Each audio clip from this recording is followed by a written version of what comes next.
All right, well, welcome everyone to our last webinar for SABS. We will still be doing the ethics piece of it via webinar next week, but that's a little bit separate than these webinars that we're doing, the 4 ones that we've done throughout June and July. So thanks for hanging in there through all the technology things that we deal with and things like that. Today we have the opportunity to have Shelly Fuller. She is a social worker in the Huron School District. Shelly and I met many years ago when she was doing community prevention work with community counseling services in Huron. And so she and I go way back, and she's got some good information on ACEs and resiliency today. And so I will let her take over from here. All right, thanks, Jody. And I'm at school, so I don't know if you guys heard Jody say she's going to try to monitor the chat box too. And I don't know if maybe I'm able to do that. I'm looking. Just give me a yes in the chat box if you've heard of ACEs before.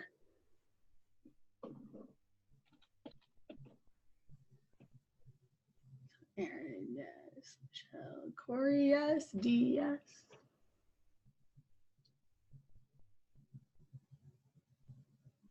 And yay. Well, cool. So hopefully there's some new information, and even if there is some information that you have seen before, every time I present, and this is probably like the, oh goodness, 6th time that I've presented, I always kind of get something else out of it after I present. So awesome. And I am, as you'll see, I have my master's in social work. I'm a school social worker in the Huron School District, and I've been doing that going on 5 years now. I worked in the Crow Creek Reservation before that for 5 years as a family advocate or school social worker. And then, like Jody said, 11 years before that, I was at community counseling doing prevention, and I did some home-based case management there. And I realized when I was presenting on July 6th to another group that it was like my 20-year anniversary date of officially having a job right out of college. Yay! Oh, I know. I'm like, oh my God, I'm one of those people. So anyways, so as you'll see, it has ACE Interface Master Trainer Program. 2 years ago, Children's Home Society and the University of South Dakota were able to bring Dr. Anda, who is actually one of the lead researchers on the ACE study. So if you're familiar with ACEs, you've heard of Dr. Anda's name. He trained 26 of us throughout the state of South Dakota on the ACE study. So what I'm presenting to you today, if you've attended another presentation and you've seen similar slides, they all come from the ACE Fellowship Interface Training Program, which I think is kind of cool. And one of his things is we cannot charge for this. The main point is let's get the information out to as many people as possible, so then those groups of people can say, what are we going to do now once we have this information? So, yay. So here's our goals: brain development, epigenetics, the ACE study, adaptions and behavior responses to trauma, how trauma impacts children, understanding and building resiliency, and then resiliency and trauma-informed communities. And I'm going to come back and show this video here a little later, and maybe, and again, give me a yes or a no if you're familiar with Nadine Burke-Harris. She's gotten a lot more attention within the last 3 months, which is pretty awesome. It was the TED Talk that, and during my master's in social work, that I was like, oh, I gotta know more about this. So she is now, and maybe you've heard, she has been appointed in California as the first Surgeon General in the state of California. So she's really in the governor, and they're pushing money into prevention and screening of children for the ACEs, and a lot of prevention in that way. So we'll come back and watch that. But we will get started. So, as you know, we are here for understanding not only more about the ACE study, but really, how can we build a self-healing community? I always think about it this way. The people within it, like, we are only as healthy, our communities are only as healthy as the people in them, if that makes any sense. So it's going to be like, what can we do? So just imagine, like, from the first spark of life, as cells divide and form tiny beating heart, a fragile skeletal structure, essential nervous system. The experience of being in a relationship with another person and with the world around us has profound impacts on who we are and who we will become. Although we can recall and describe with words much of what's happened in our lives, the memory of human experience is stored in our bodies and not just in our minds. And this is where we'll start talking more about epigenetics and how there's another book by, I always say his name wrong, and I did a PESI training with him too. He has a book called The Body Keeps Score. That's another trauma-informed book. And really it talks about how in the DNA, even from like being, what do we call it, in utero with the mother to the age of 5, a child can remember, the body remembers things that are going on, even though the brain doesn't have those memories. So before we get started though, I just want to explain a little bit about the brain development. So on this slide, you'll see that we have the brain, the spinal cord, the peripheral nerves, and then the single nerve cell. So the human central nervous system connects us to ourselves, to other people, and to the world around us. The brain and spinal cord that integrate all of our senses and the information from our receptors located through the human body. It regulates our internal body functions, manages to elaborate chemical and electrical signaling. The central nervous system considers sensory input in the context of each and every second, which I think is fascinating. Like in a nanosecond, it can take everything around us that's coming in, and then it knows what the brain tells then every other part of the body when it's going out, what it needs to do, which I find completely fascinating. And obviously those cells in our body are called neurons. And all of this information here was reviewed by Dr. Martin Teacher of the Harvard University brain neurodevelopment part there. So he went through all this when Dr. Anda and his team put it together. But if you come to Madison School and ask the kiddos there what their neurons are or parts of their brain, hopefully every second and third grader here will be able to tell you that. Because one of the things, and I'll talk about it towards the end too, is with resiliency, is teaching children their brain and where they are feelings within their body. So it's like that brain gets the sensory input and then it has an output system to it. So you'll see, like over here we have the at birth, and we have the elementary age and puberty. So on the far left, those neurons at birth, there aren't many connections between these cells at birth. And you'll see over here at the elementary age, they're growing more pathways. I also teach the kiddos as a counselor. I'm going to ping pong for a minute, I apologize. I not only do individual counseling with kiddos, but I also do classroom counseling. And I will show them a similar slide of this and talk about how practicing reading this pathway here will get stronger. And that's what kind of makes them more smart. We kind of tell them that. So at the birth, there aren't many connections between these cells. Babies are born with only the connections and brain functions they need at that point in their life. Most of the wiring of our brains occurs as the result of life experience from our senses. So by the age of 6, those same brain cells now have many connections. The wiring of the brain, or the making of complex neural networks, is experience dependent. And I'll tell the kiddos that too. I won't use this language with them, but when I talk about these pathways are experience dependent, what it's saying there is the more you do something over and over, and then you don't have to really think about it anymore, then that pathway has kind of reached its master level. And I'll always tell the kiddos, what's 1 + 1? And they're like, 2.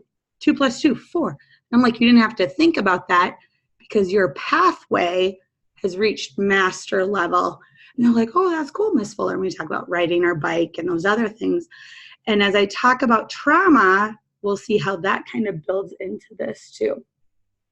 So the last section of the slide over here for puberty, so it represents about the age of 14. Notice that there are now fewer connections between the brain cells than there were at the age 6.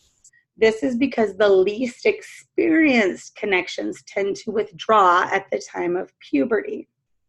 So this is what we call pruning, and maybe you've heard of this. So this phenomenon helps to explain why neglect or not getting the experiences we need have such a powerful negative impact on social and health functioning. So I'll talk more about that there too. So thinking of how the brain, and then when a child hits puberty, because sometimes there's kiddos who are fine, not really fine, but their behaviors kind of peak around this age, and this kind of explains why. All righty. Any question? This part's a little, I don't know, science, I guess. If we want to say a little dry sometimes at points. So what we're going to see here is that, of course, you and I and every other person on this planet has, each of our lives is unique based on experience. So let's imagine there's 2 worlds. Let's imagine that we have this really mean and dangerous world up here. And let's imagine we have a very kind and generous world right down here. Traumatic experience during development, like abuse, neglect, or even chaotic relationships, generates a predictable pattern of the brain architecture, behavior, and traits. Humans are only really made to be under stress for about 20 minutes at a time, long enough to prepare for a fight or to hide.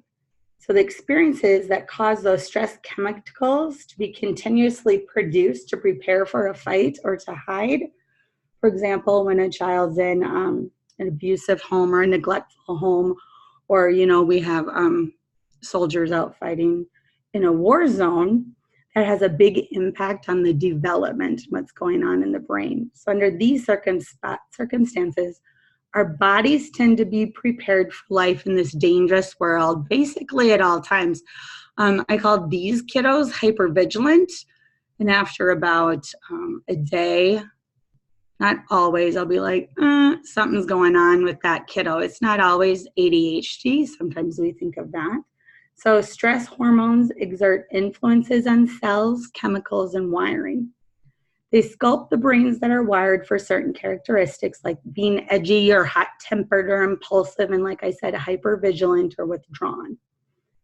So people who've had traumatic stress from conception to toddler years will likely have a higher baseline of those stress hormones, or what we call cortisol, in their body.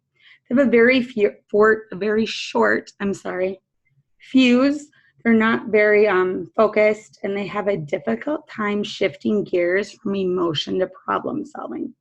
So if there is more danger just around the corner, being focused on others and thinking about options wouldn't contribute to survival. But on the downside is that when those stress hormones, like cortisol, hang around for a long time, they're toxic to the brain cells. This toxicity includes making it difficult for those brain cells to develop healthy neural networks and even cause brain cells to die. This is why we call continuous stress, trauma, and episodic unpredictable stress toxic stress. So if we go back here, so what I just read to you is saying this little person here, even if they're trying to build a pathway, because of the constant cortisol that's rushing through their body, they're still not able to do that because they're vibrating so high at all times, which is very, very sad.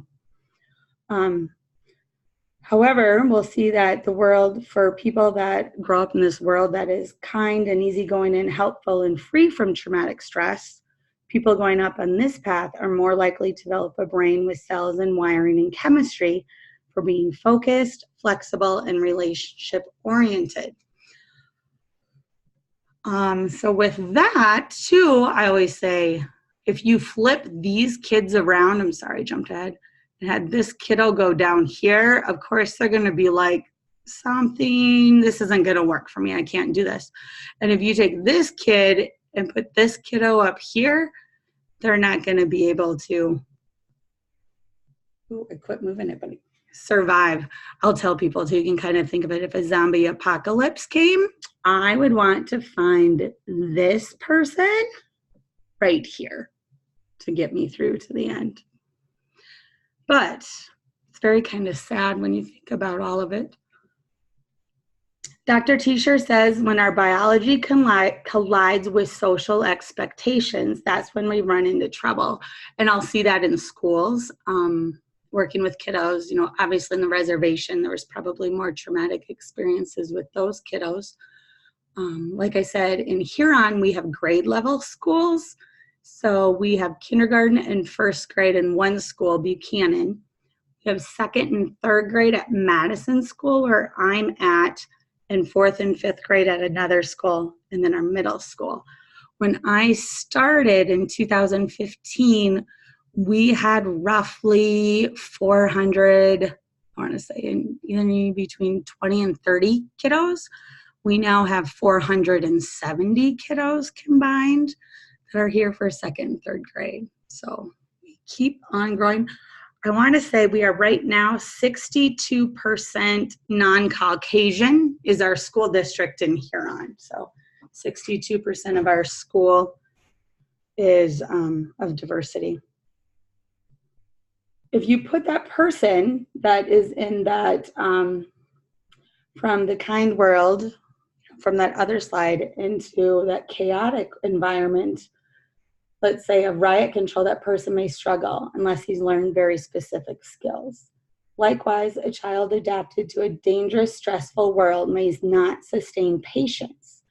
He or she, what is some things that a child, and just type it in the chat box, some things that a child, if they have came from the world on top, and they have this danger, and then they have the fight, flight, or freeze, and now we have put them into a classroom where they have to do specific things. What are some behaviors we might start to see with these kiddos in the classroom? And go ahead and just type it in the chat box. Fidgeting, yep.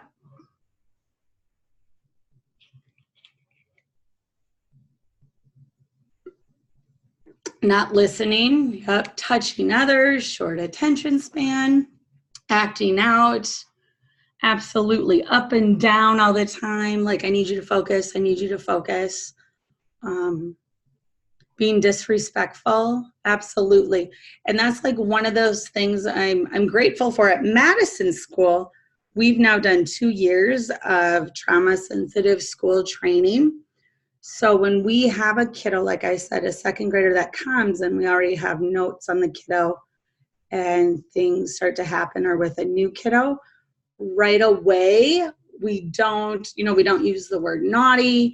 We don't use the word, constantly being disrespectful or non-compliant. Like the word compliant should only be used when you're training an animal and not talking about a human. So we'll get to know a little bit more about the child, and then I'll reach out and talk with the parents too. So I'm grateful for that. Absolutely. All these behaviors that kiddos have, we want to step back and go, oh, wait a minute. This child is obviously trying to tell us something more than just them being disrespectful or acting out or being fidgety. So, and of course, it may be just ADHD, but I always like to say ADHD and trauma can kind of mimic each other. They can have overlapping tendencies. So that's why it's always nice to have a child have an evaluation by a medical provider. So with his team, Dr. Tesher, they learn about the human brain and biology through a systematic process. So here we're talking about the effects of maltreatment. And there's actually 3 areas that we focus on. Is the type of maltreatment, male or female, and then the age of the child. So he would compare the brains of people who have experienced neglect or abuse to brains of people who have not. His findings suggest that maltreatment affects brain development in predictable ways. Not all experience generates the same effects, so to make sure to tell people that also. So there are at least 3 known variables, which I already mentioned those to you. And of course not only is, I always think of it too as if you have siblings in the same home, and sometimes it'll be like, all right, one sibling appears to have more innate resiliency than the other, for whatever reason that is. So maybe you've seen that if you've been in the field long enough too. So now we're going to talk about experience and adaptation. But we're going to look at the effects of maltreatment of the age. So why would age of a person at the time of maltreatment have a powerful effect? Anybody want to take a guess at that one?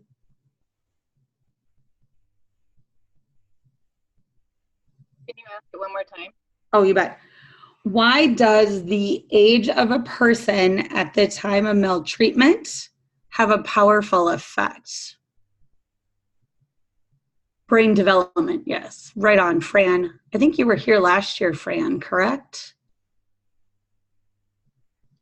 Yeah, because they're building those connections in their brains, absolutely.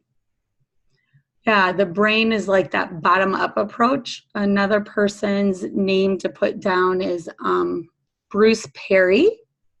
So, yeah, Teresa. Oh, Teresa, rock star, Fran. So, yes. But, so Bruce Perry, I encourage you to go on, and he has some amazing videos out there, too, about the bottom-up approach. But I will, even when you have a kiddo that is in that rage cycle too, I will tell staff or remind staff that that kiddo has gone limbic. So is right down here using the survival part of their brain. So they aren't able to use this front part, which is called the prefrontal cortex. That is the decision maker of the brain. I didn't mean to turn that, sorry. So you just want to think about it. A tiny baby doesn't need to be able to write a paper, pass a math test, but she does need to breathe, eat, and regulate body temperatures. And so the parts of the brain that control the internal body functioning and the ability to connect to a primary caregiver is going to develop the earliest, which is another piece with attachment, which could be a whole nother webinar of itself.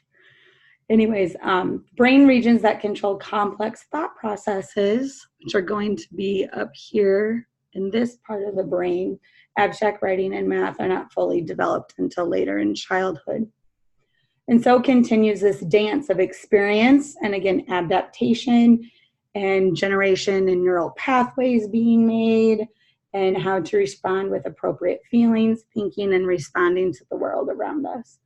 As the brain develops, there are sensitive periods for each brain region when the size and functional abilities of the region are most affected by experience and are most vulnerable to toxic stress.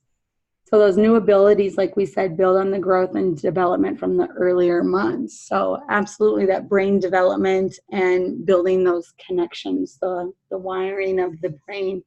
So all of that is very, very important. I think back to when I did mental health and would do assessments, of families and kiddos of I guess their mental health history. But now when I go back to it, I would probably just do an even more in-depth case history to draw out a few more questions. And obviously the other part is when you have families that come in for mental health needs in the beginning, they're not, I would be off guarded too with a complete stranger. So you have to build some trust there. So now we're going to talk about that fight or flight part of the brain. So, and here we go, limbic. I will say that a lot. Like, let's leave the child for a minute. They're in the limbic state right now. So one of those elaborate systems is what we call the limbic system. The brain regions in the limbic system control many things, including physical balance, internal temperature regulation, and digestion. The function we will focus on are the system's ability to regulate hormones, mood, heartbeat, and sexual behavior. The limbic system is vital for learning, memory, the reward reinforcement process, and they help us stay on that healthy track. So then that fight, flight, or freeze. And now there's another F that's called the fawn, if anyone has heard of the fawn. The fawn is more so, I tell people, just relate it to like the codependent person. So they just try to ease everything over. They're not going to fight. They're not going to flight. They're not going to freeze. I probably think of it more as a kiddo that probably is growing up in a home with alcoholism. I'll just use that for the stereotype, you know, knowing that dad's going to be late. So they're going to make sure that things are even more perfect for mom. So a fight, if that makes any sense to you. So yeah, if you Google that, you'll see we now add fawn to everything. And then we have the hippocampus and the amygdala. So the kiddos, which I love at Madison School, will be able to tell you about their amygdala. And we love the word hippocampus because, you know, it sounds like hippopotamus. And they'll be able to tell you what each of those do. So the amygdala, you know, obviously is the fight, flight, or freeze and the emotion part. And the hippocampus is the memory, holds the memory part. And I don't know how many of you have seen Dan Siegel's hand model of the brain. Anybody wants to say yes or no or no? No. I wonder if I should put this. I don't know. Would the video come on me? I can just go like, so if you take your hands right now and fold your thumbs in, middle of your hand, and then you make a fist and you have your 4 fingers loop around your thumb. Okay. Yeah, Fran, I can send you Dan Siegel. Actually, there's even a link on YouTube that has where he talks about the hand model of the brain. And then there is a book, and I gave it to one of the parents, and there's a copy there too. So I can get that to you guys. You bet. Kiddos love this because then I have them put their fists together and I tell them, hey, that's our brain. And you can kind of, when you look down, it looks like the 2 hemispheres of the brain. However, if you bring it apart and the thumb, the amygdala, I tell them is their thumbnail. And then the hippocampus is the extension of the thumbnail that comes back. So that way they're able to see how the memories are close to the amygdala. So when I have a certain memory of anything, it's going to produce a feeling. And then if you fold your fist around again, I'll show them like something has got me upset, and I'll say my amygdala or my lion is starting to wiggle and it's trying to get out of the boss of my brain, which is the front part, the prefrontal cortex. And then the whole top of the brain is the cerebrum here. And then this part of the brain is the cerebellum. So they know all parts of their brain.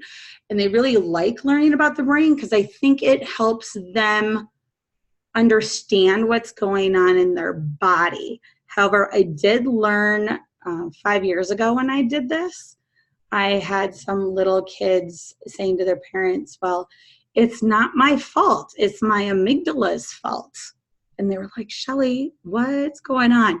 So now I make sure to tell the kiddos, yep, that's your amygdala. But one of the things is you and I are still responsible for our amygdala. So we have to find ways to help our amygdala regulate or control itself in a way that we're not going to get hurt or others are not going to get hurt, if that makes sense. So careful with that language with kiddos, but it also helps them to really, really understand what's going on. And I think it helps with parents too to understand what's going on. So I will, Dodie, you might want to jot down a note for me that I'm going to get that hand-brain model link to you. Yeah, if you send the link to me, then I will send it out to everyone who's on the webinar today. Thank you. Yeah.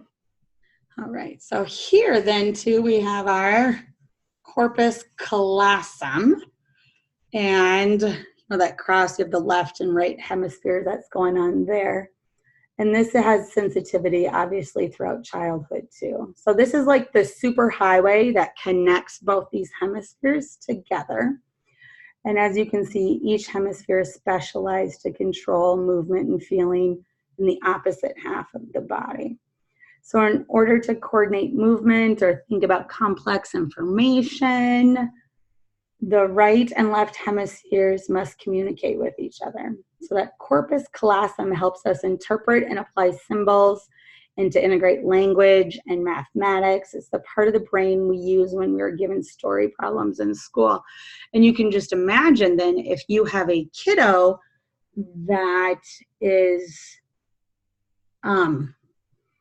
having to do complex story problems or that math, and if they've had some interruption in their brain development right away, that neural pathway, they're not going to be able to solve that problem, and then they get pretty upset about that. And I think Corey, let's say, and working with teens, I always tell them it's not their fault that they want to make stupid decisions, but they're still responsible for the choice they make. Absolutely. I will say that for my little people, 7 and 8 year olds too. I'm like, we're learning this together. And, when we make a poor choice or our amygdala isn't regulated and we'll say flip our lid, you'll see that in Dan Siegel's video.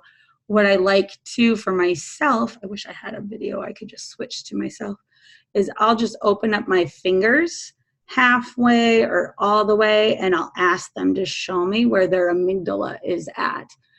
And that kind of helps me know what I need to do for them too. So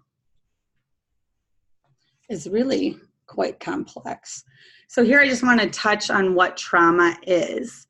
Trauma basically is more emotion than the brain can deal with. So like we said, it's that exposure to extreme stress. It can be chronic or toxic stress over time that's interrupting those neural pathway developments in the brain. And it's not so much the event itself, but this is what I remind adults of, but rather it's the response to one or more overwhelmingly stressful events where one's ability to cope is dramatically undermined. So if this child did not have a competent, so a caring and competent adult in their life or caregiver to help them co-regulate through that traumatic event, then that's where you get the toxic stress that can impact the brain development. So does that make sense? Like I will still have some adults that go, well, that's not real trauma. And I'll say, again, we have to go back to, was there an adult there to help this child co-regulate, or was it just too overwhelming for them? So, and then here, there's acute trauma, chronic trauma, and historical trauma.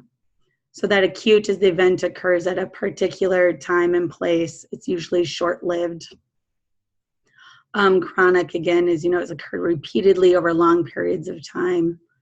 Ongoing community violence, chronic abuse and neglect, homelessness, forced displacement, chronic exposure to poverty, structural oppression and racism, and then, of course, historical trauma. So those are the 3 different types. And I put these extra slides in here just so people can kind of have an idea of numbers and what's going on. These slides I got from when I went to Washington, D.C. to the Creating Trauma-Sensitive Schools Conference 2 years ago. So in community samples, we're seeing more than 2/3 of the children in the U.S. are reporting experiencing a traumatic event by the age of 16. 1 out of every 4 children in school has been exposed to at least one traumatic event, and approximately 2 out of 3 children has been exposed to violence. 75% who were victimized reported more than one type of victimization, and 1 in 10 report 5 or more exposures to violence. And then if you just add, mental health in there, I want to say it's 1 in 5 children have a diagnosis of mental health. So, and this, again, these are some things that we see when we have complex trauma. Smaller brain size and structure will be going on. The amygdala might be even slightly bigger, or when they do the MRI scan, it's lights up more in the MRI. We already talked about fewer neural connections. We talked about these things as difficulty learning and memory and regulation, trusting others, that increased behavioral issue, dissociative responses, their increased risk for mental health issues. So absolutely. And when I'm kind of sad that I only have some of these kiddos for 2 years, because almost at the end of their 3rd grade year, I've built enough trust with them. So then I have to move them on to another school and another school counselor. But we do a good job, or I should say every year we're trying to do a better job of that transition piece for these kiddos. So now we go on to finding more connections and how multiple forms of childhood adversity can affect many more of the important public health problems. And I think here is where I'm going to show Nadine Burke's video, because she does a really good job of talking about the ACE study, and she'll probably get you fired up, because that's what got me fired up about the ACE study and wanting to know more about it. Because most prior studies of health and social effects of child abuse focused on a single type of adversity, such as sexual abuse. But the ACE study broadened the picture to include multiple types of childhood stressors. In addition, the study measured a wide array of health and social problems. So this is how the ACE study expanded the knowledge into the broader public health perspective. And it's unique in that way. And it was actually done in 1991, it began.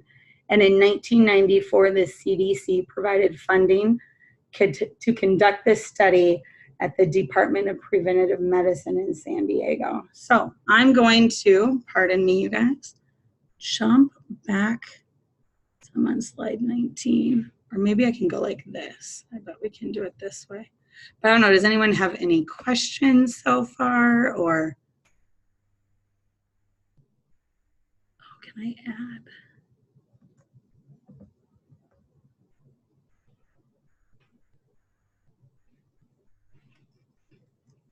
She has a book too, The Deepest Well. So I do have that book. And so here we go.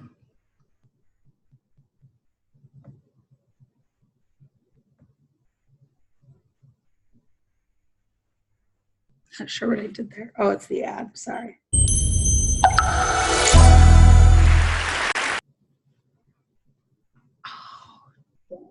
In the mid-90s, the CDC and Kaiser Permanente discovered an exposure that dramatically increased the risk for 7 out of 10 of the leading causes of death in the United States. In high doses, it affects brain development, the immune system, hormonal systems, and even the way our DNA is read and transcribed. Folks who are exposed in very high doses have triple the lifetime risk of heart disease and lung cancer, and a 20-year difference in life expectancy. And yet doctors today are not trained in routine screening or treatment. Now, the exposure I'm talking about is not a pesticide or a packaging chemical. It's childhood trauma. Okay, what kind of trauma am I talking about here? I'm not talking about failing a test or losing a basketball game. I am talking about threats that are so severe or pervasive that they literally get under our skin and change our physiology. Things like abuse or neglect, or growing up with a parent who struggles with mental illness or substance dependence. Now, for a long time, I viewed these things in the way I was trained to view them, either as a social problem, refer to social services, or as a mental health problem, refer to mental health services. And then something happened to make me rethink my entire approach. When I finished my residency, I wanted to go someplace where I felt really needed, someplace where I could make a difference. So I came to work for California Pacific Medical Center, one of the best private hospitals in Northern California, and together we opened a clinic in Bayview Hunters Point, one of the poorest, most underserved neighborhoods in San Francisco. Now, prior to that point, there had been only one pediatrician in all of Bayview to serve more than 10,000 children. So we hung a shingle, and we were able to provide top quality care regardless of ability to pay. It was so cool. We targeted the typical health disparities: access to care, immunization rates, asthma hospitalization rates, and we hit all of our numbers. We felt very proud of ourselves. But then I started noticing a disturbing trend. A lot of kids were being referred to me for ADHD, or attention deficit hyperactivity disorder. But when I actually did a thorough history and physical, what I found was that for most of my patients, I couldn't make a diagnosis of ADHD. Most of the kids I was seeing had experienced such severe trauma that it felt like something else was going on. Somehow, I was missing something important. Now, before I did my residency, I did a master's degree in public health. And one of the things that they teach you in public health school is that if you're a doctor and you see 100 kids that all drink from the same well, and 98 of them develop diarrhea, you can go ahead and write that prescription for dose after dose after dose of antibiotics, or you can walk over and say, what the hell is in this well?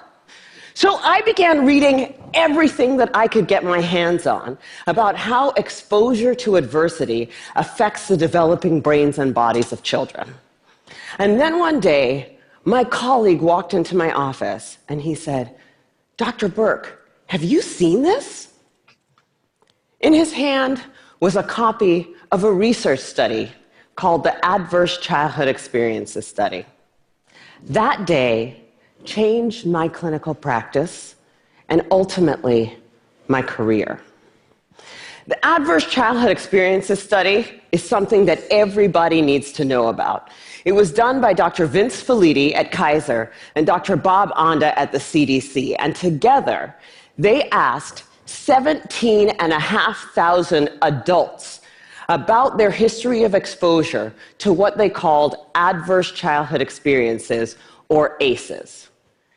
Those include physical, emotional, or sexual abuse, physical or emotional neglect, parental mental illness, substance dependence, incarceration, parental separation or divorce, or domestic violence. For every yes, you would get a point on your ACE score. And then what they did was they correlated these ACE scores against health outcomes. What they found was striking. Two things. Number one, ACEs are incredibly common. 67% of the population had at least one ACE, and 12.6%, 1 in 8, had 4 or more ACEs. The second thing that they found was that there was a dose-response relationship between ACEs and health outcomes. The higher your ACE score, the worse your health outcomes.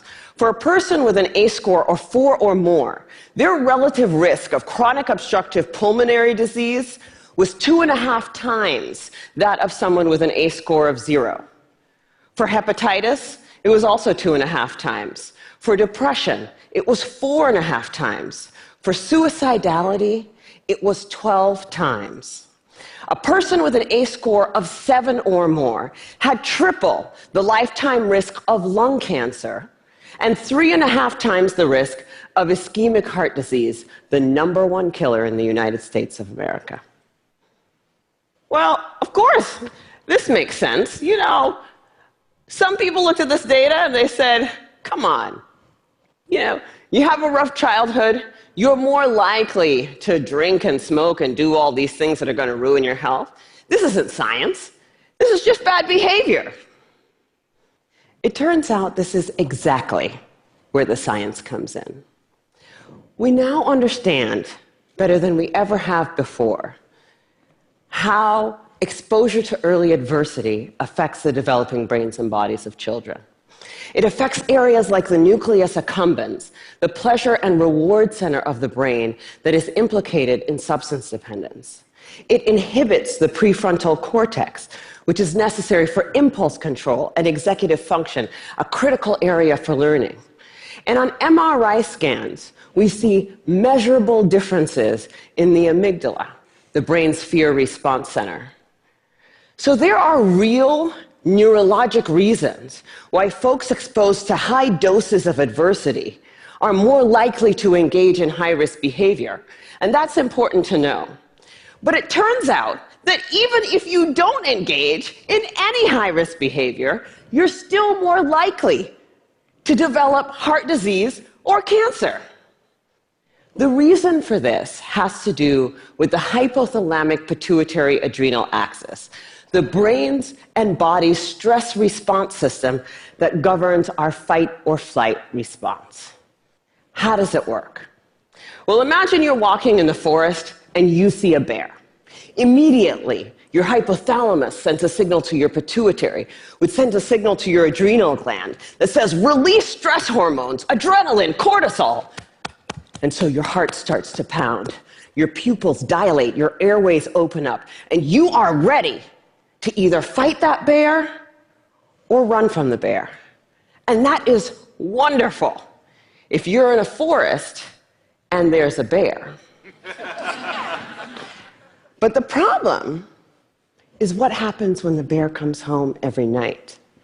And this system is activated over and over and over again. And it goes from being adaptive or life-saving to maladaptive or health-damaging. Children are especially sensitive to this repeated stress activation because their brains and bodies are just developing.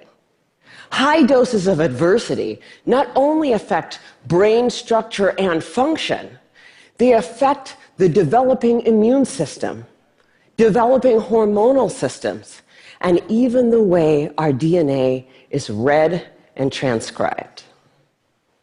So for me, this information threw my old training out the window, because when we understand the mechanism of a disease, when we know not only which pathways are disrupted, but how, then as doctors, it is our job to use this science for prevention and treatment.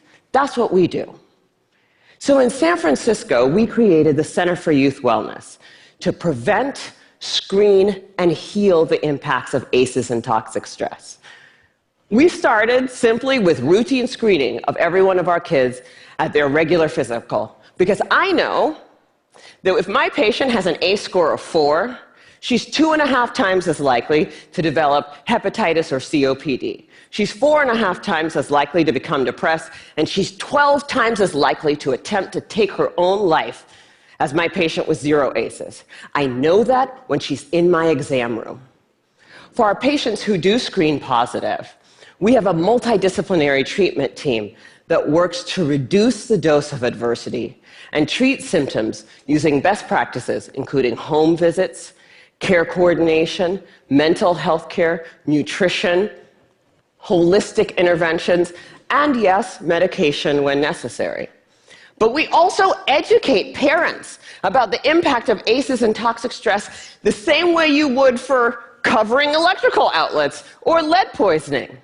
And we tailor the care of our asthmatics and our diabetics in a way that recognizes that they may need more aggressive treatment given the changes to their hormonal and immune systems. So the other thing that happens when you understand this science is that you'll want to shout it from the rooftops, because this isn't just an issue for kids in Bayview. I figured the minute that everybody else heard about this, it would be routine screening, multidisciplinary treatment teams, and it would be a race to the most effective clinical treatment protocols. Yeah, that did not happen. And that was a huge learning for me.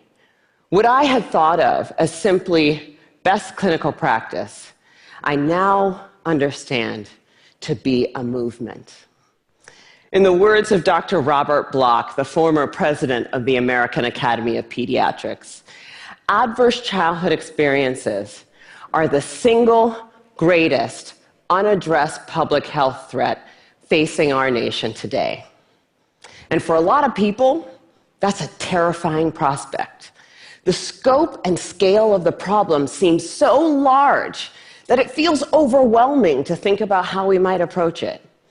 But for me, that's actually where the hope lies. Because when we have the right framework, when we recognize this to be a public health crisis, then we can begin to use the right toolkit to come up with solutions. From tobacco to lead poisoning to HIV/AIDS, the United States actually has quite a strong track record with addressing public health problems. But replicating those successes with ACEs and toxic stress is going to take determination and commitment. And when I look at what our nation's response has been so far, I wonder, why haven't we taken this more seriously? You know, at first, I thought that we marginalized the issue because it doesn't apply to us, right? That's an issue for those kids in those neighborhoods, which is weird because the data doesn't bear that out.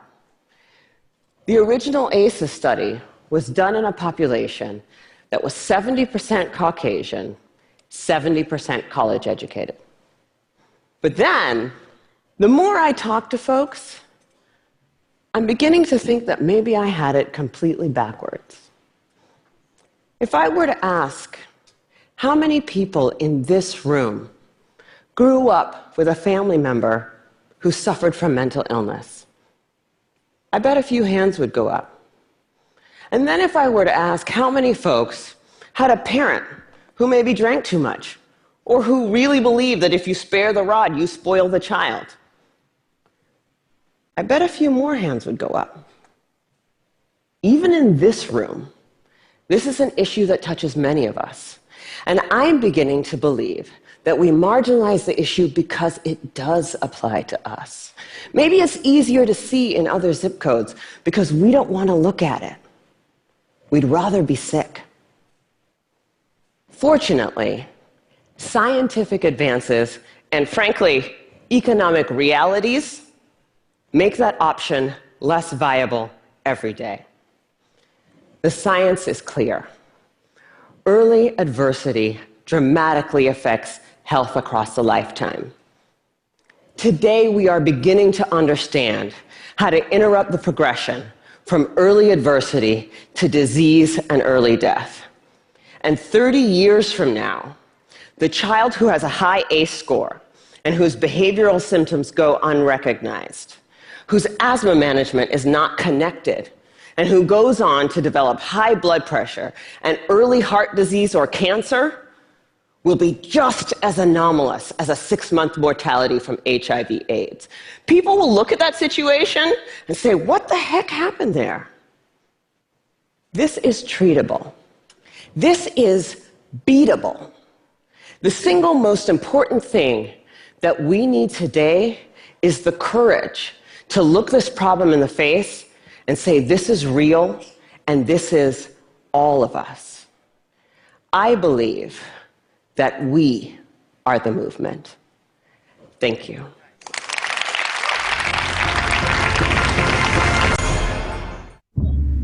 Cuando hubo el terremoto, pues sentimiento de solidaridad aparece.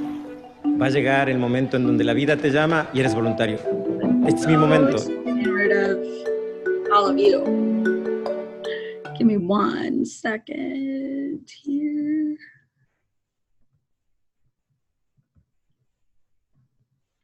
Here we go.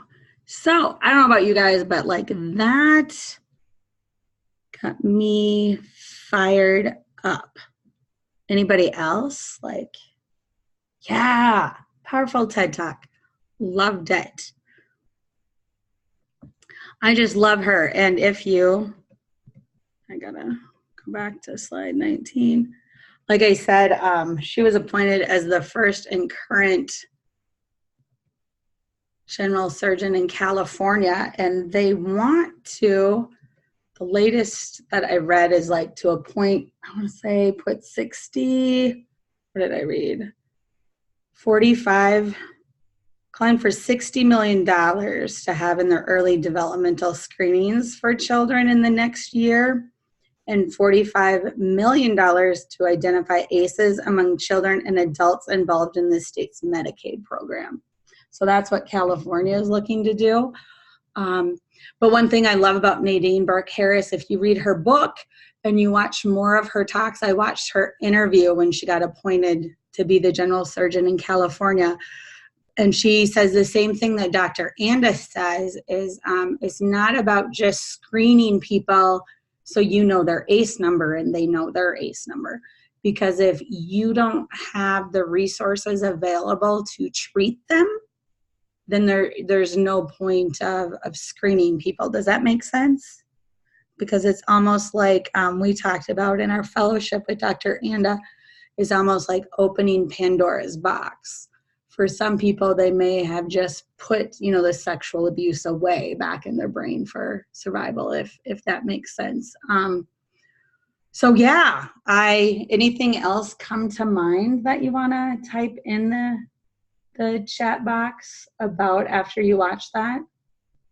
I watch it every time and I just like want to go into everyone's house and have them watch it.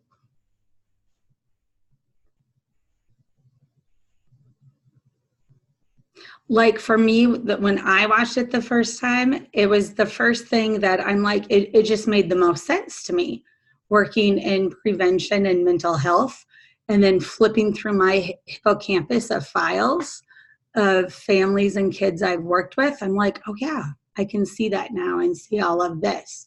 I can see those. And now when I look at obituaries in the paper, I'm like, oh, they died in their 60s, their ACE score. I mean, everything I look at what happened to that person and what's their ACE score. And I think the other part is it's so treatable and preventable.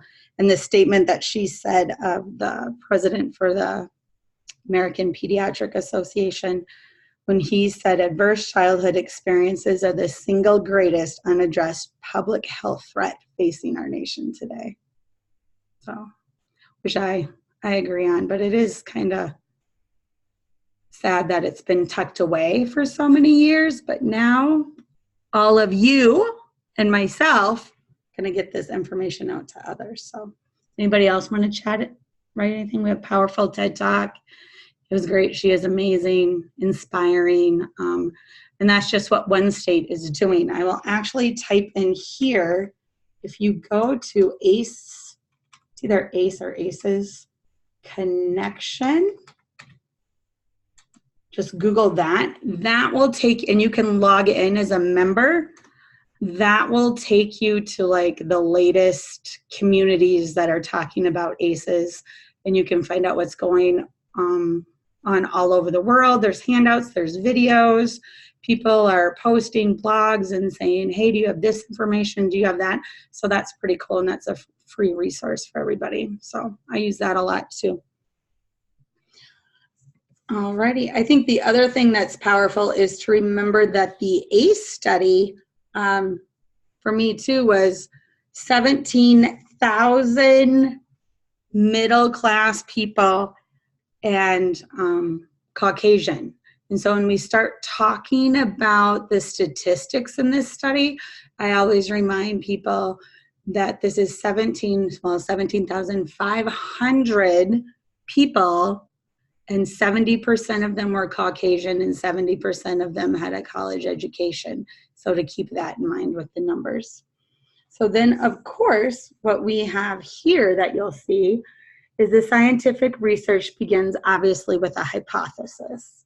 an educated guess about what will be found in the course of study. So when Dr. Anda, and I always say Felitti, and it's Felitti, developed their hypothesis they used in the ACE study, the leading edge of thinking at the time was to investigate only the top 3 layers of this pyramid, how risk factors lead to disease and early death. But Dr. Anda and Felitti knew that something must be missing.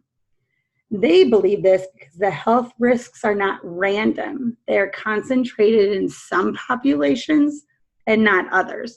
So I can think about that when I worked on the reservation, or if we were to go, and probably screen and look at the population in Chicago or different parts of the United States. So that also made more sense to me. And people who have one risk tend to have others. That is, they kind of cluster together. So they decided to test their hypothesis that multiple forms of childhood adversity could be a major detriment of the health. So then this gives us basically what's going on in the ACE study here. Another thing to keep in mind is what the ACE score is not. So it's not a diagnostic tool. Some people will want to use it as a diagnostic tool. It's not. It's not a screening tool, even though you heard Dr. Nadine Burke-Harris talk about screening children and adults for the ACEs. But that is because she also had another system in place to treat them. Yes, Dodie, thank you. acesconnection.com for everyone. Yay. But not to go out there and just go, we're going to screen everyone. I belong to multiple Facebook groups, and one of them that I'm a part of for social workers and school counselors is some will talk about how they want to screen at open houses or get everyone's ACE score. And I think all the trainings I've done, it's just more important to say, let's become the most trauma-informed we can within our school. And it is not a predictor at the individual level. So again, it's important to say, okay, you found out now that you have an ACE score of 6, and you heard me saying all these negative things are going to happen. That's not a definite. I think it's true, when we talk about prevention, if there's alcoholism in the family, when I used to teach the court-ordered youth classes, I would remind more so the college-age kiddos that this is not saying you're destined to develop alcoholism because it's in your family, but this is telling you you better watch out on your drinking behaviors and your tolerance going up and what's happening when you're drinking. So that would be the same thing in this by saying, okay, if you have an ACE score of 7, this is just saying we have to pay attention more and build in some more resiliency factors. Does that make sense for everyone? So to make sure to explain that to people. And it's not a fun quiz. Hey, let's find what the ACE score is it's a history tool. So to get people to start talking. And it's a communication tool to comfortably talk about life experiences and becoming part of a common language. When I did, not this last year, but a couple years ago, I was doing part-time work at community counseling. And when I would do intakes and I could notice people were getting comfortable, I didn't screen them, but I would start talking about the ACEs. And then when they would get on my caseload, I would introduce them to it more. And we would talk about why is it that they have these patterns in their adult life and how that came to be. So the few adults that I shared that with were rather grateful, actually. And it's a gateway to empathy, compassion, and healing. So of course, it's kind of like for families to go, oh my gosh, I'm not this horrible parent, or, it kind of, I guess, takes away some of the blame, but then it's kind of like, okay, where can I move forward now, if that makes sense. So like she said, they were clustered, and these are the 3 areas that they're clustered in.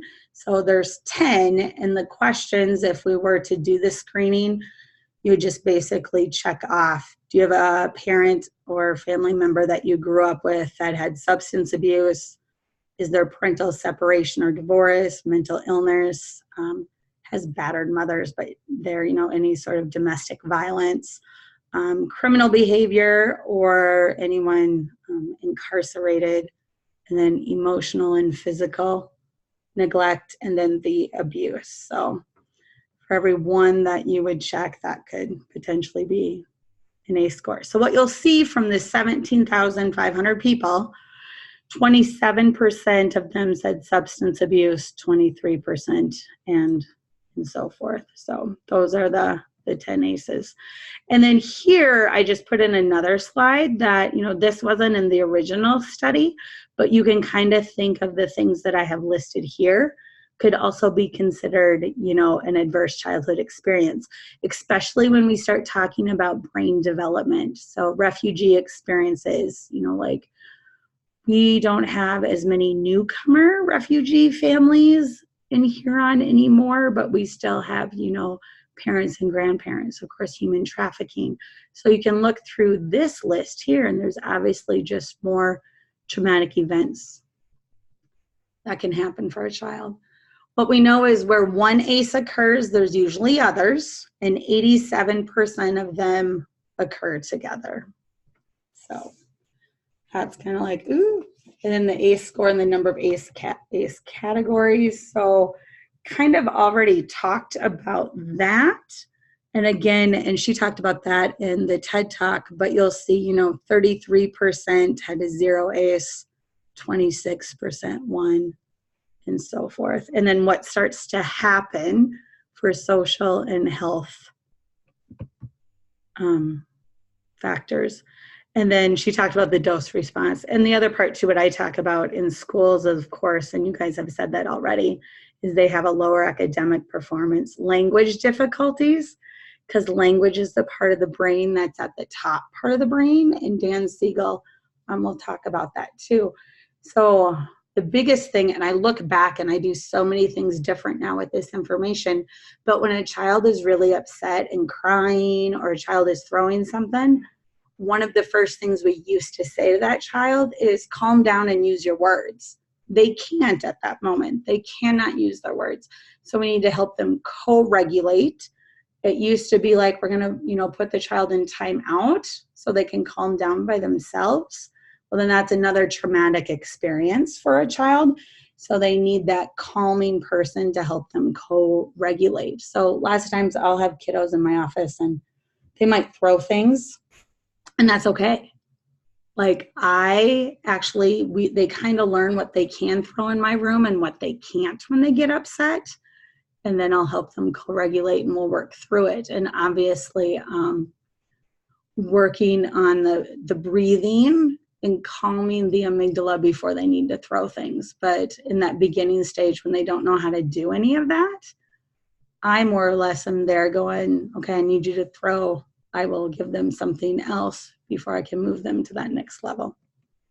So there we go again, health problems. As you'll see, the health problems just increase with the ACE score. And again, what you see in a typical public elementary classroom is 45% of the students are likely to have at least one ACE, 22% are likely to have multiple ACEs, and less than 6% will have 4 or more. And then by high school, 13 out of 30 students have likely experienced 3 or more ACEs. So for me, that was huge. That's another reason why I'm so passionate about, at least in the elementary part, for our trauma sensitive, is we have calming spaces within the classrooms. We call them place of peace, and teaching them about their brains.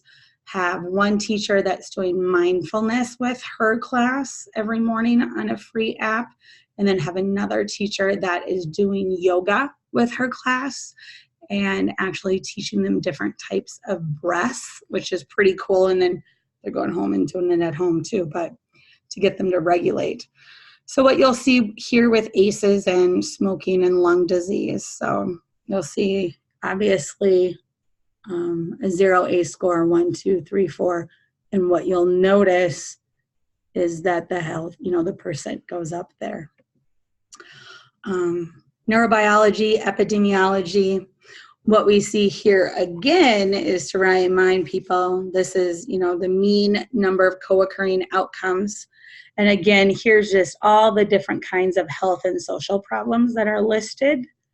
And then obviously the more ACEs I have, the percent I could have, you know what, any 4.5 of these health and social problems listed on this side.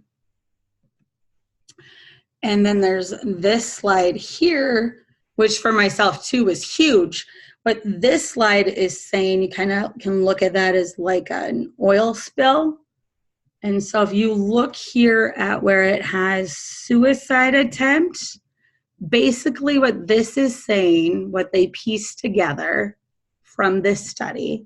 So hypothetically, we're saying, based on using the 17,500 people, that 67% of the suicides that are attempted are linked to an ACE. Chronic depression, 45%. So if we did a better job at decreasing ACEs, we would do a better job at decreasing those health and social problems. And incarceration as adults, I don't know about you guys, but that one I think about a lot. And I think about, wow, if we were to go into jails or prisons and do an ACE screening, I'm sure it would be pretty high. And then I'll talk to people and say, sometimes people will say, well, I'm not, it goes back to the home, the parent, it's not my problem. And so then I'll reach out with the money part of it. And I'm like, well, I want to change the pathway, the trajectory of people's lives. Secondly, think of how much money it's costing taxpayers, where 61% of those people that are in prison are there due to an ACE. So for me too, I think that's, I don't know, a pretty big dealio. Any questions? Any ahas at the moment? I'm pretty sure some of this you already know. So again, this just talks about if you have the high ACE score in the population, and we've went over the increased risk. And then where we just have to start going, okay, let's work it down the pyramid, because we want to start preventing, of course, the early deaths. So we see how ACEs affect health throughout the life course, from conception to early mortality. We've also seen how people exposed to ACEs tend to develop the same behaviors and health and social problems that become ACEs for the next generation. That's why we now show the arrow on the right side of the pyramid to emphasize the need to disrupt that intergenerational transmission, which I think that, you know, is probably my why, is I want to put a barrier in families and help decrease the ACEs that are going on. And so we know that early trauma and stress leads to predictable patterns of development. We don't know what all those patterns are, but we know quite a lot. We know that there are cognitive, attentional, and social outcomes that emerge. So children who experience adversity may have slowed language development or a diminished IQ, which can lead to special education, school failure, and ultimately dropping out. Children with attention problems, especially if they are undiagnosed and untreated, not only experience academic failure, but are at risk of behavior problems that result in suspension and expulsion. And then I just think of the whole pipeline to prison aspect there. And children also experience social failure and difficulty with self-regulation. So in addition, these kids are at serious risk of early and chronic adult alcohol, tobacco, and drug use. So the combination is a fast track to poor life outcomes. So I think the numbers tell us that at least half of the people in this room, I say in this room, but we're not in a room, but we have a small number, but maybe a third of us are affected by childhood experiences, yet here we are making a contribution. And I think that's important for people to understand, is just because I might have all of this negative coming at me, there's still things like that resiliency or post-traumatic growth. So there's others. And so our culture has built separate systems and ways of thinking about health and social problems. This way of doing business in society is sometimes called the siloed approach. I don't know about you, but you know, there's funding, and I remember that back when I did prevention. You know, if there's only so much money in the state of South Dakota to do prevention for opioid prevention or with the ACEs, then you could have 4 different organizations in Huron that want the pot. Does that make sense? And it's kind of saying, how can we do a better job of breaking down those silos and kind of working together, but also being aware of, I guess, also people's employment too, if that makes sense. But how can we do a better job of simply threading the silos together? So the core protective system, so now we're getting into the resiliency part, is we're going to look at individual person's capabilities. Attachment and belonging is huge. Like now to, if I could, like my dream would be to get to parents in the WIC program. So when that in utero starts, and kind of doing home visits and starting to talk about how were you raised, you know, that would be one of my dreams if I had a pot of money. Trying to change parenting and then helping those moms kind of lower some anxiety for them. And then community, culture, and spirituality. So nurturing the healthy development of these protective systems affords the most important preparation for overcoming potential threats and adversities in human development. Similarly, damage or destruction of these systems has dire consequences for the positive adaptive capacity of individuals. So the first one we're going to talk about, obviously, is that positive view.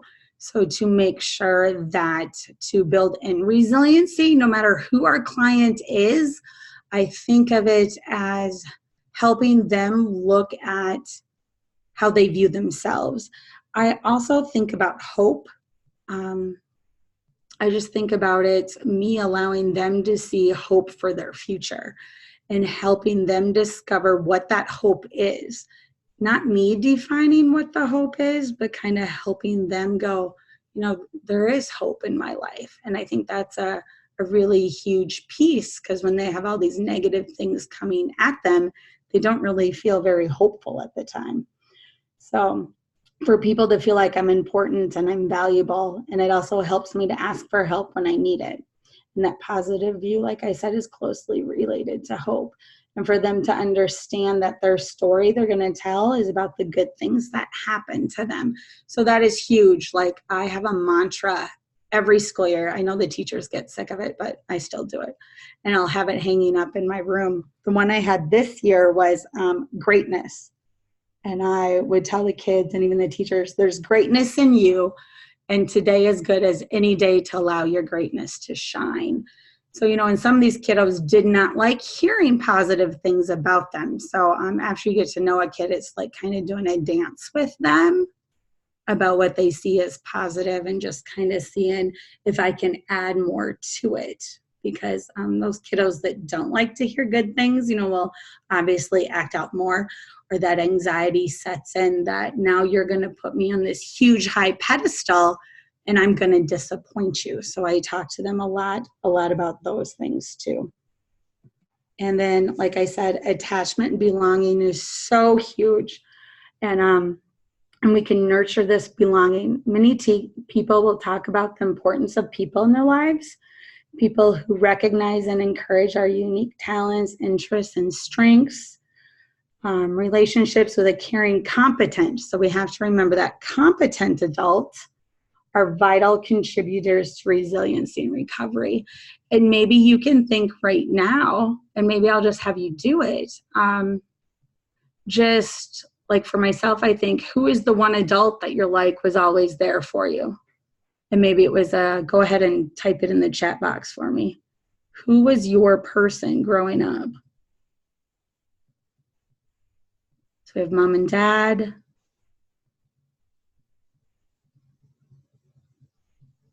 Brother.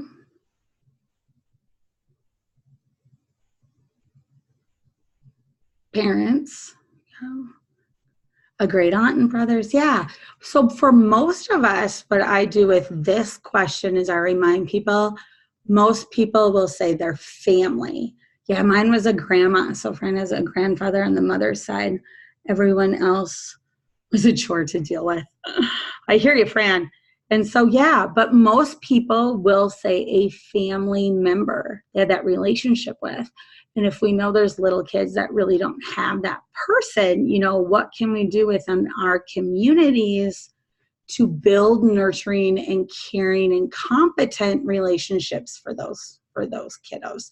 Even if like we can't have a mentoring program, let's say there's not an agency that wants to do it, or it's just not happening right now, you know, I'll say in here, and I'm like, what are other things that we can do to build children and having relationships?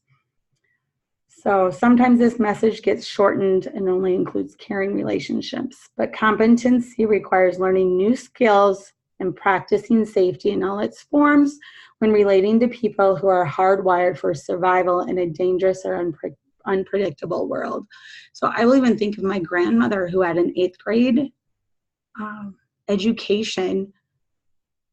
It's like she knew this information, how the brain worked, because she was so good at co-regulating with me and never getting angry at me when I would be very, very upset as a child. So she did a fascinating job when I look back on that.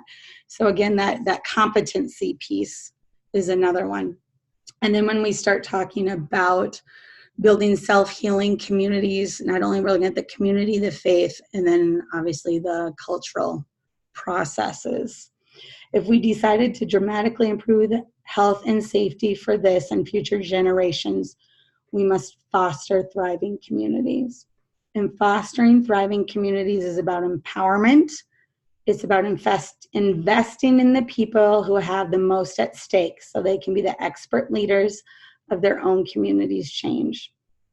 As we invest in the community capacity, we can systematically provide education, you know, again, about neurobiology and epigenetics, resiliency, just talking about all of this, but also saying about helping people learn, manage, and improve their efforts, and provide flexible funding if we can, public and private partners coming together, which is going to take a lot. So it's nothing that's going to happen overnight and right away. But what I love, if you go to that acesconnection.com, you can see what other communities are doing and some of the things that you might be able to replicate within your own community. So community resilience obviously is the reciprocity and that social bridging aspect. Watching out for children when they're in trouble, and doing favors for one another, reaching outside one's immediate circle of friends to recruit and help someone inside that circle. I don't know about you guys, but maybe I'll try to do that again next year. We used to have block parties. I did coordinate those. I have to do that again to bring back like that sense of community within the neighborhood. Unfortunately, we're all scared of our neighbors anymore. So really, and this just makes me think of Nadine Burke when she said the change is up to us. It's shaped by our thoughts, our conversations that we have with people, the way we relate with one another, not only in our relationships and in our families and in our community. So there's a predictable pattern to transformative change. It begins with the discovery and communication, which leads people to clarify their values and thinking. With new knowledge and new habits of thinking, people change the actions they take in everyday life. The collective actions of many people shape a new reality that is ratified in organizational and policy change. The truth is that people create a new reality long before new laws are passed. And I just want you to think about that again. That people create a new reality long before new laws are passed. And I think of every great grassroots movement that has been in our society started because of people wanting to see a change and wanting to see a difference. So change is up to you and I. Again, to remember, it's just shaped by our thinking and our conversations and everything, every interaction we have with everyone every day. So with that, what is something, go ahead real quick and type for me, what is something that you're going to do differently or maybe more of something based on the ACE study? Because it sounded like a majority of you knew about the ACE study, but what is something that you're like, you know what, I started out doing that and I need to be better at that? Or maybe there's something new that you want to do based on all this information. Like mine's WIC. I already had one meeting with WIC. I'm meeting with, I have a person in my community that sits on the state board for early childhood and education. So I'm having coffee with her on Monday because I'm like, I got to get to those little people. So D says, continue to build resilience in my clients. Absolutely, D. Yep. And I think about that with my little people that I have 9 months out of the year. Get the conversation going on this issue? Absolutely.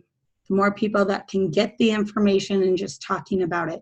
You'll notice too, like I'll come across groups that will post, I don't know if you want to say it's negative information, but then as a debater, I'm like, of course, every study has its limits or pieces that it might not have been able to take into effect. But I always go back to the brain part. So yeah.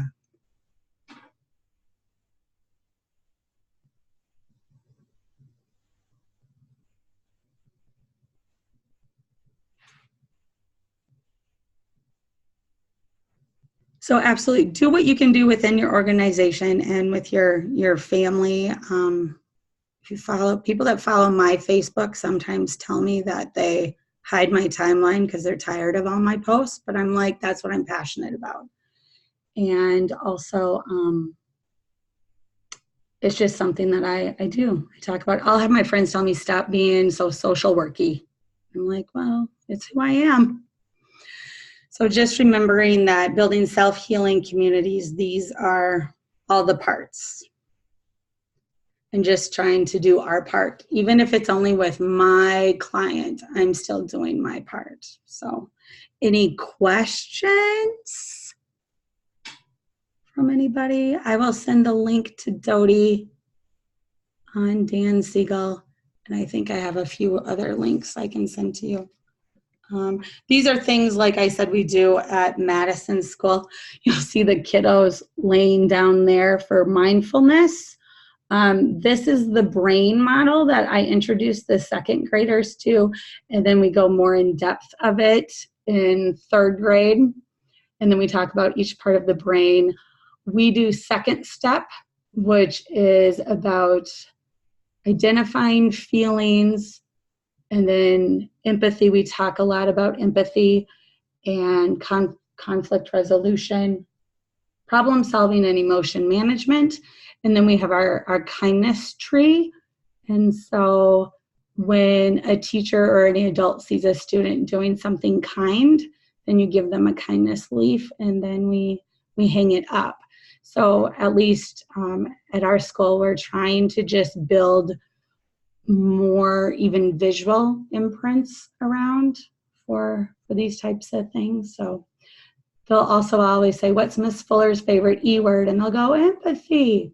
So the world could just be a little more kind. So anything else? That is all I have for you. Thank you. Yeah, thank you, Shelley. Are there any questions for Shelley before we disconnect? I apologize about my voice. I was at the MS walk this weekend. Can you share the previous slide? Community work is not part of that. Yeah, I can. Because these slides, what I'll do, Fran, is, oh, kindness cards. I love it. I know.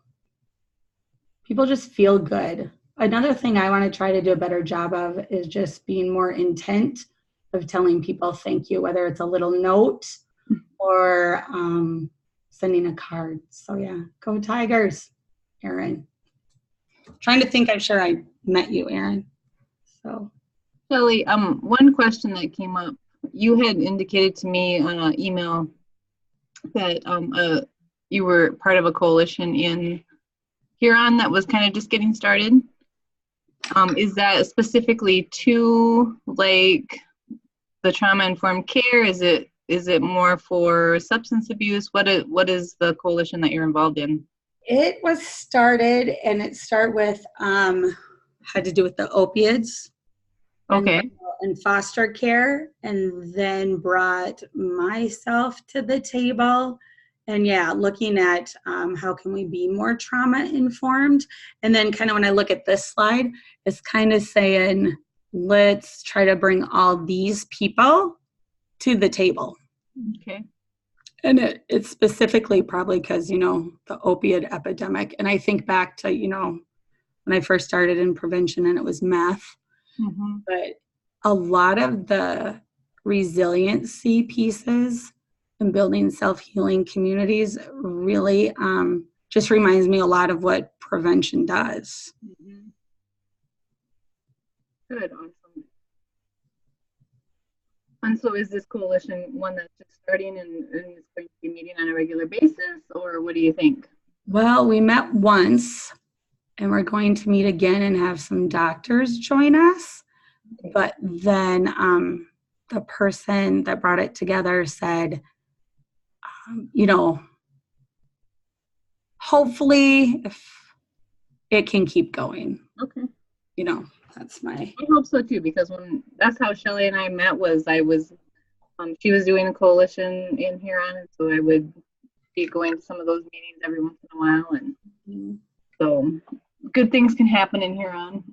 That's right. Woo-hoo. All right, so any other questions for Shelley? I will, Dodie, I'll send you that, what do you call it? The survey or evaluation of the presentation. Okay. And then if you want to do it like you did last time, just put all the numbers together. But I just want to remind people to pay attention to the top of the evaluation, because it has, for what you're circling, strongly agree or disagree. So look at those numbers when you do that. So. Perfect. All right. Yeah. So you will be receiving an email from me with some of the resources that Shelley talked about as soon as she gets them to me. And then also the evaluation. We'll ask you to return it, and I will get it back to you as soon as we get it compiled, Shelley. Perfect. All right. Well, if nothing else, thank you very much. Thank you, guys. Have a great summer. Yeah. You too, everyone. Bye-bye. Bye.